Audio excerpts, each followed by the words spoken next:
Décidément, cette semaine à Val d'Isère sera très cinématographique avec une nouvelle avant-première qui vous sera proposée ce jeudi. C'est Tu choisiras la vie, le premier film en tant que réalisateur de notre ami Stéphane Fraisse. Bonjour.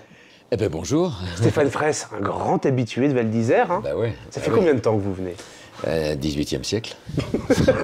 J'ai tourné les Chouans au 18e siècle et j'ai posé mon cheval à l'entrée parce qu'il ne pouvait pas remonter, il n'aime pas l'altitude et je suis arrivé là. J'ose pas dire mon âge, donc ça fait depuis un moment, quoi. Oh, oui, non, ça, mais alors ça fait plus de 50 ans, quoi. Oui, c'est ça, il vous faut une médaille. Bah, on me l'a pas proposé, mais moi je l'accepte. Hein. Moi, toutes les médailles qu'on me donne, c'est mon grand-père qui m'a dit, prends-les. On sait jamais, la vie peut tourner. Mais oui, parce qu'on fait des médailles de fidélité aux bah, clients qui viennent depuis 20, 30, 50 ans. Ah, moi j'ai passé 50 ans. Bah ouais, c'est bizarre que Jean-François Marie vous en ait jamais parlé de ça. Il me l'a peut-être donné, remarque, j'ai un doute. C'est pas le problème de l'âge, c'est qu'on a tout oublié. Je l'ai peut-être, je sais pas. Il faut que je lui demande. Mais je veux dire que lui, il n'a pas plus de mémoire que moi. Oui, c'est ça. En fait, à un moment, il va me dire, mais c'est quoi ton prénom? Oh bah peut-être pas quand même. Non, non, non. En tout cas... Non, Jean-François Marie, que j'embrasse. Évidemment. Jean-François Marie, qui est... d'ailleurs, on avait un appartement ici. Mes parents avaient un appartement. Puis quand ils s'en sont séparés, j'ai rencontré Jean-François et ça fait, je sais pas, plus de 30 ans, 35 ans que je viens à la Savoyarde. Donc c'est devenu une deuxième famille. Et j'adore cet endroit parce qu'il est... Alors lui, il a respecté encore Val d'Isère d'une certaine époque. Comme j'entends beaucoup de choses sur Val d'Isère aujourd'hui, il y a des nostalgiques d'eux. Moi, je suis pas un nostalgique en principe, mais ce que j'aime à la Savoyarde, c'est que c'est à la fois familial, mais au sens très beau et très joyeux du terme, et en même temps très respectueux les uns des autres. On y mange bien, on y boit bien, et c'est un endroit de sportif en même temps. Donc moi j'adore cet endroit et j'adore cette famille. Voilà, c'est dit, mais il fallait le dire. Stéphane Fraisse, vous êtes présent cette semaine à Val d'Isère, évidemment pour du ski, mais aussi pour nous présenter votre premier film en tant que réalisateur. Tout arrive. Tout arrive. Alors tout arrive justement. Moi j'étais arrivé à un moment probablement de lassitude avec ce métier. Je vous donne une anecdote qui va tout vous raconter. Quand je tournais les Chouans, justement, parce qu'on parlait du XVIIIe siècle, je tournais avec Philippe Noiret.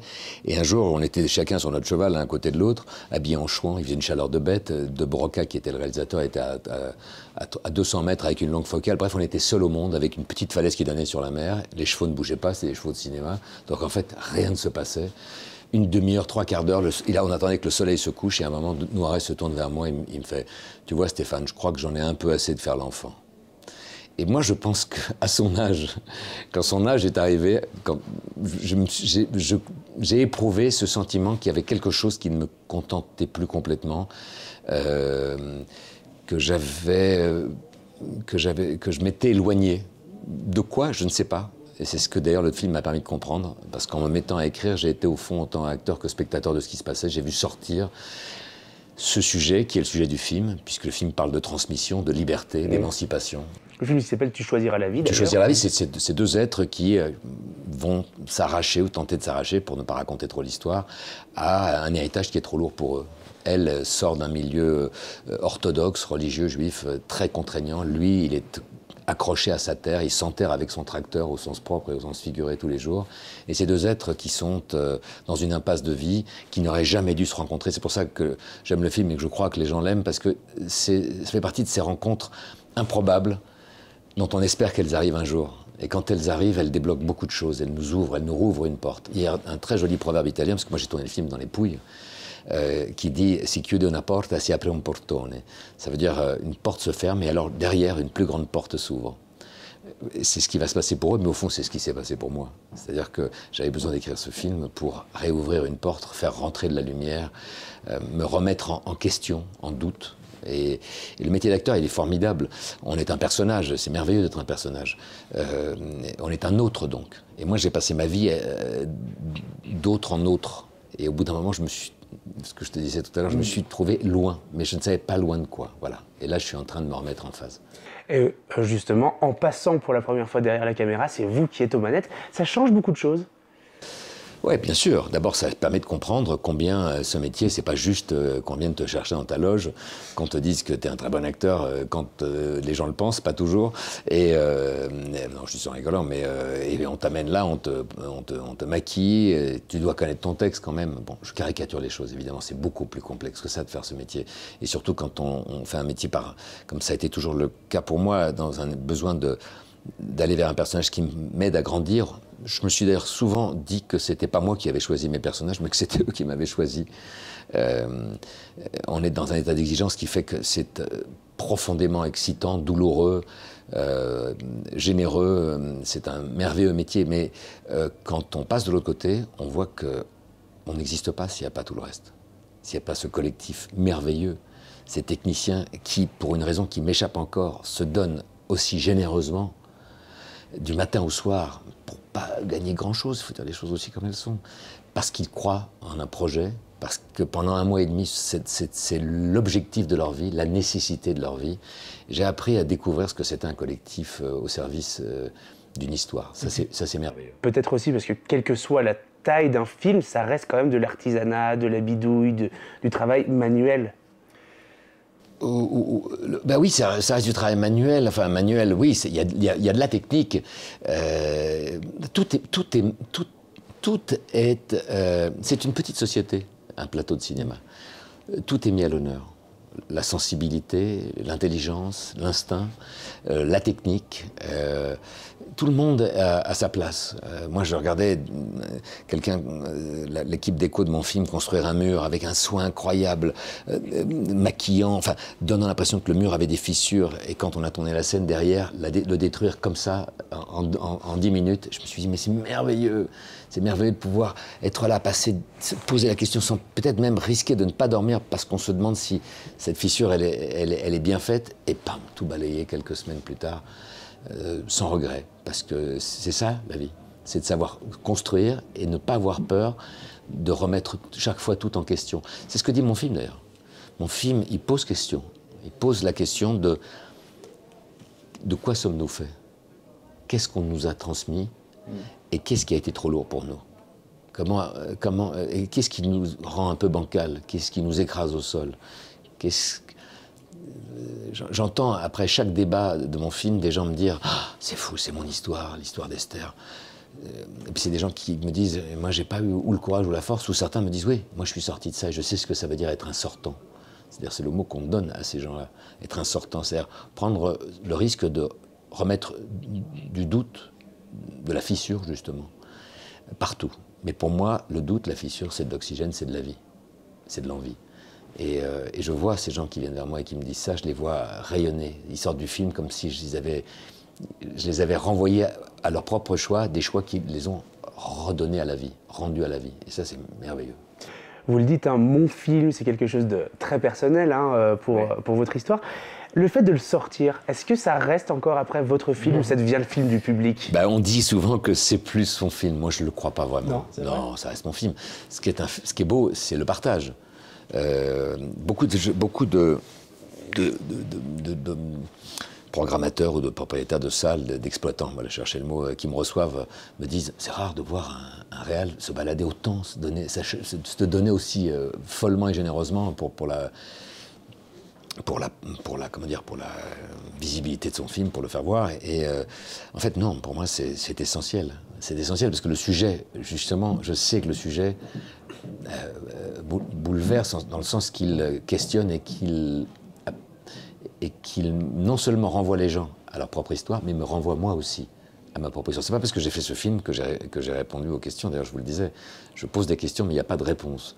Et d'ailleurs, je pense même que la meilleure réponse, c'est encore une question. Donc voilà où j'en suis aujourd'hui. Mais ce qui est formidable, c'est que ça m'a redonné une envie folle.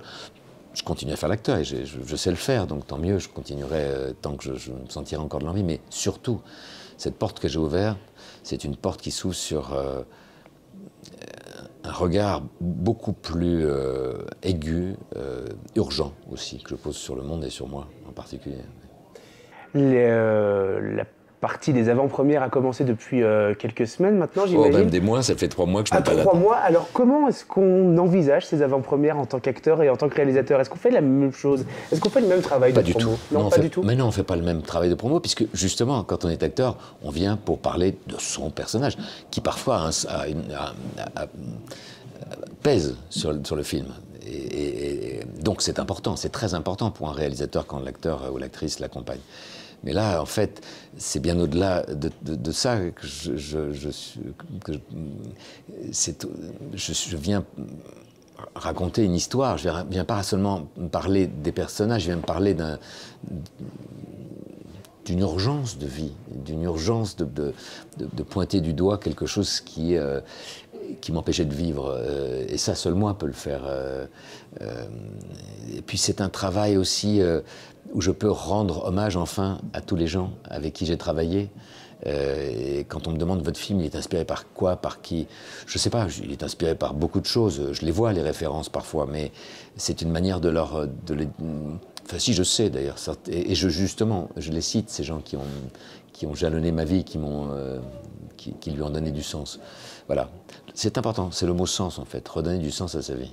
Je crois que j'étais en panne de ça. Et grâce à ce film, ça y est, la panne est réparée? Non, on n'est pas réparé, je crois qu'on n'est jamais réparé. Je pense que juste, on a repris des outils et qu'on a remis la tête dans le capot et c'est bon. C'est bon d'entendre le bruit du moteur, c'est bon de se dire que on a de l'envie, c'est bon de se reposer des questions, quoi, de ne pas accepter tout pour acquis. Pourquoi avoir décidé de venir présenter ce film à Val d'Isère? D'abord parce que ça me donnait l'occasion de respirer un peu dans ces 3 mois fous, puis je repars encore, là j'ai encore un mois et demi de grosses promos, parce que ma fille, c'est des vacances scolaires, je suis vachement content de venir ici, puis c'est ma station, j'adore, je suis dans les rues, là je suis avec toi, mais on se connaît depuis longtemps. Oui. C'est aussi un moyen de lui rendre hommage aussi, je viens de rendre mes skis chez Jean-Charles Borazo, chez Sport 2000, ils me reçoivent. Tous ces gens-là appartiennent à tant d'années de vie, de souvenirs, avec mes parents, avec mes copains, avec mes enfants, que c'est comme un personnage en fait. J'ai constaté que le spectateur aime retrouver un acteur parce que les personnages qu'il a joués appartiennent à sa vie. Il les a mis dans un placard, dans l'antichambre de sa mémoire, et ils remontent de temps en temps quand ils ont besoin, et on les cite, et ça fait du bien. Ben, y a des endroits comme ça, comme Val d'Isère, où ça fait du bien de revenir, parce que ça me fait ressortir tous ces personnages, tous ces moments de vie que j'ai vécus, et qui ont été toujours heureux ici. C'est une belle station, en fait. J'aimerais qu'elle garde cet aspect encore le plus longtemps genuine, un peu authentique. Voilà. Ça, c'est mon vœu. Eh ben, le vœu que formule beaucoup de monde en ce moment, et on espère qu'il sera exaucé, ce vœu. Merci beaucoup, Stéphane Fraisse, d'être venu. Je suis ravi ce soir de présenter le film. Et puis, j'ai un peu, pas le trac, mais chaque présentation est différente. Il y a des endroits où je connais personne. Là, je connais presque tout le monde dans la salle. Donc, c'est assez émouvant pour moi d'être là. Parce que, en même temps, quand je fais un débat à la fin du film, ce qui va être le cas, on va passer 1 heure ensemble. Parfois, ça peut durer 2 heures, parfois, ça dure moins. Mais il y a une forme d'impudeur. C'est très intime, un débat. Les gens, d'abord, se déshabillent, racontent des choses qui, parfois, leur font mal encore et toujours. Et puis moi aussi. Donc, c'est toujours quelque chose que j'attends avec une certaine impatience. C'est encore un petit pan de moi que je révèle après chaque débat. Voilà. Eh bien, Tu choisiras la vie sera diffusé ce jeudi 23 février à 20h30 du côté du cinéma Le Splendide, suivi évidemment d'un débat avec le réalisateur Stéphane Fraisse. Merci beaucoup d'être venu nous en parler. Merci à toi, merci. Je suis très heureux et très impatient de le présenter ce soir.